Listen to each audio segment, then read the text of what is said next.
Bonjour et bienvenue à ce deuxième cours de compilation et analyse de programmes. Euh, dans ce cours, nous allons parler de sémantique. Je suis Ludovic Henriot, c'est moi qui vous présenterai la plupart des cours qui parlent de sémantique et de typage, donc les aspects plus formels du cours.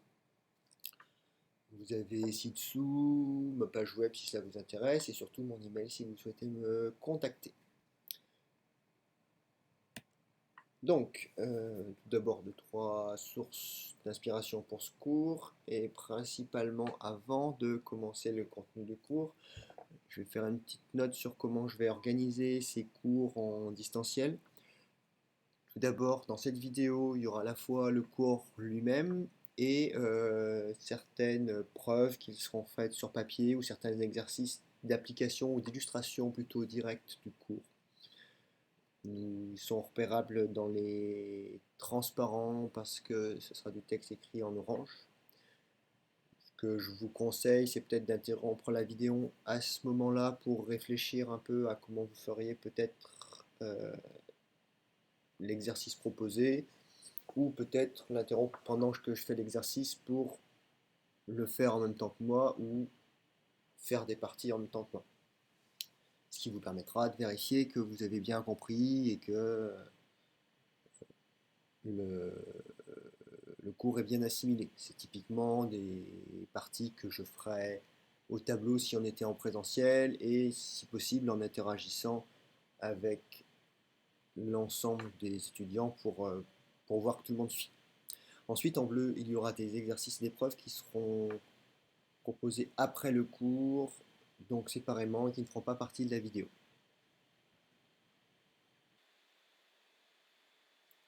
Donc ce cours va être organisé en trois parties. La première donnera des généralités sur les sémantiques et sur les différentes façons d'exprimer une sémantique. Qu'est-ce qu'une sémantique? C'est l'ensemble de formulations et de formalisations mathématiques qui permettent de donner une signification formelle à un langage ou à un programme.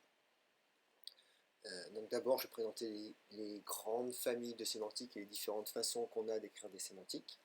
Puis, je me focaliserai sur deux sémantiques opérationnelles, qui sont une de ces familles que je présenterai d'abord. Je vais d'abord principalement vous parler de la sémantique de mini-while. L'avantage de mini-while, c'est que ça correspond beaucoup au langage qu'on va compiler. Ça ressemble à du C minimaliste, donc c'est exactement ce que l'on aura pendant les TD et pour le reste de la compilation et au niveau plus appliqué. Je parlerai un petit peu de sémantique opérationnelle pour un mini-ML, c'est-à-dire pour un langage plus fonctionnel.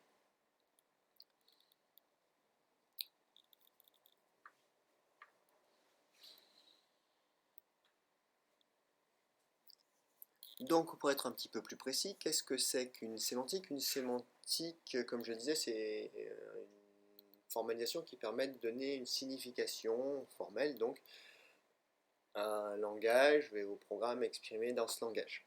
Donc, qu'est-ce que ça fait? Ça part de la syntaxe abstraite, l'ensemble des constructeurs du langage, si vous voulez, et ça donne un ensemble de règles qui expriment cette signification. Et donc, comme vous imaginez, il y a plusieurs façons d'exprimer des règles, il y a plusieurs façons d'exprimer une signification pour un programme. Donc, les différentes sémantiques vont être différentes non seulement dans la façon d'exprimer la sémantique, mais aussi dans la cible dans laquelle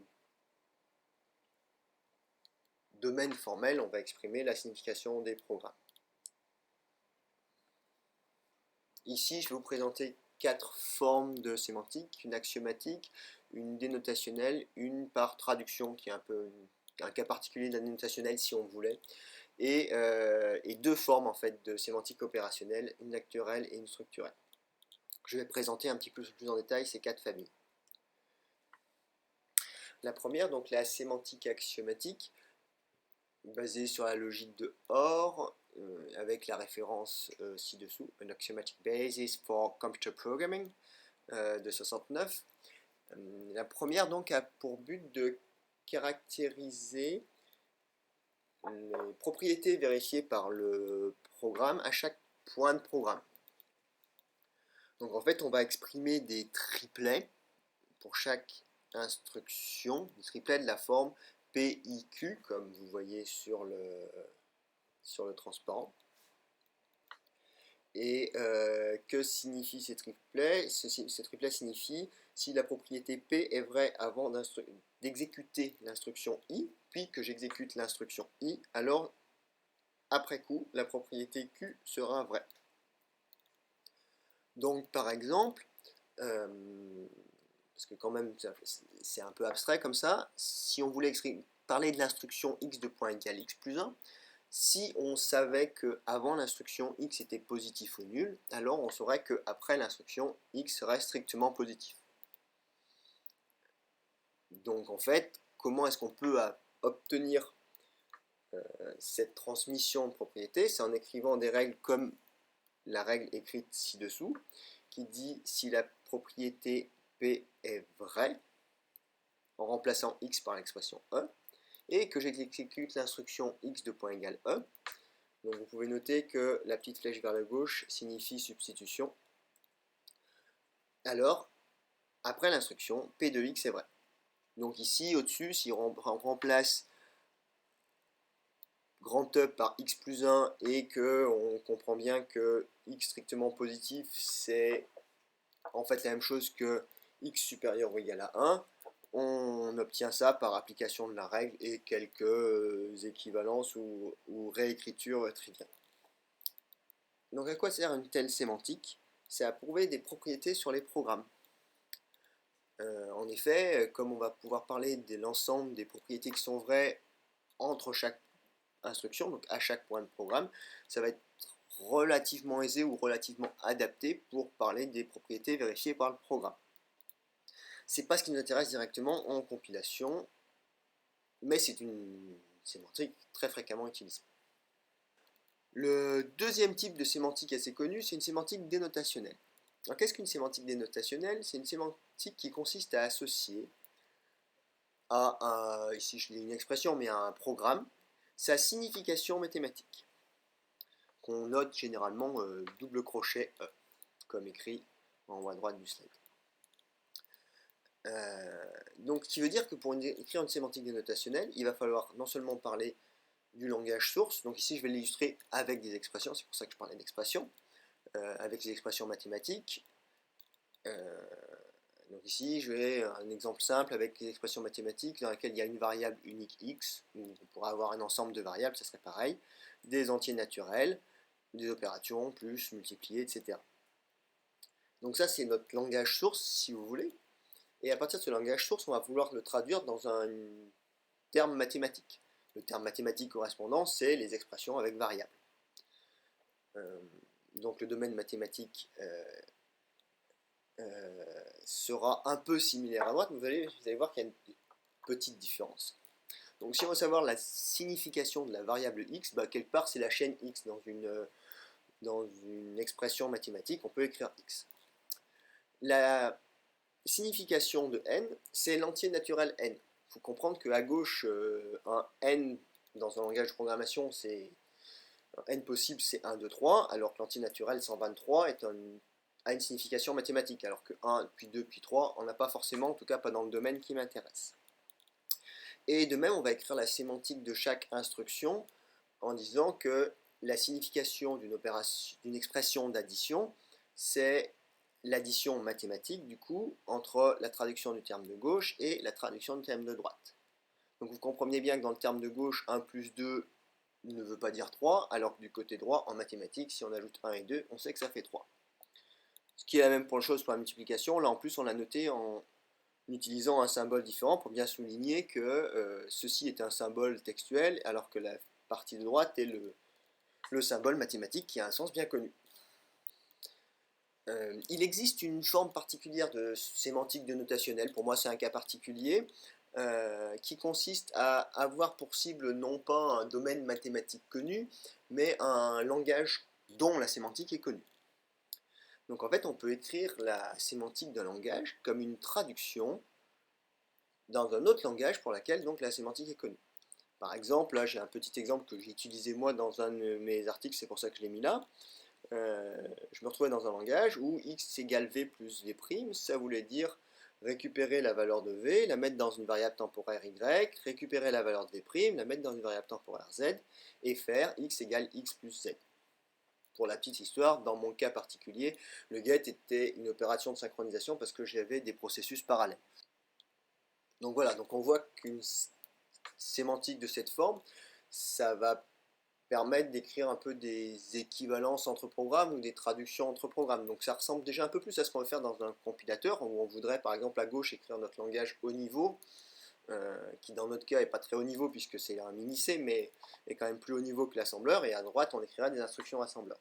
Donc c'est une façon d'écrire la signification dans un autre langage de langage source. Enfin, nous allons nous rapprocher des sémantiques que nous allons un peu plus étudier et appliquer dans ce cours-là. C'est les sémantiques opérationnelles. Une sémantique opérationnelle est un peu plus appliquée, ne veut pas donner nécessairement un terme, une signification mathématique à chaque terme, mais plus veut exprimer comment le programme va se comporter lorsqu'on l'exécute. Donc c'est ce qui va nous intéresser le plus dans ce cours.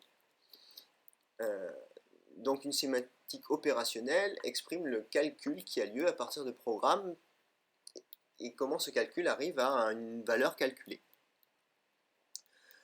Donc ça opère toujours directement sur la syntaxe abstraite.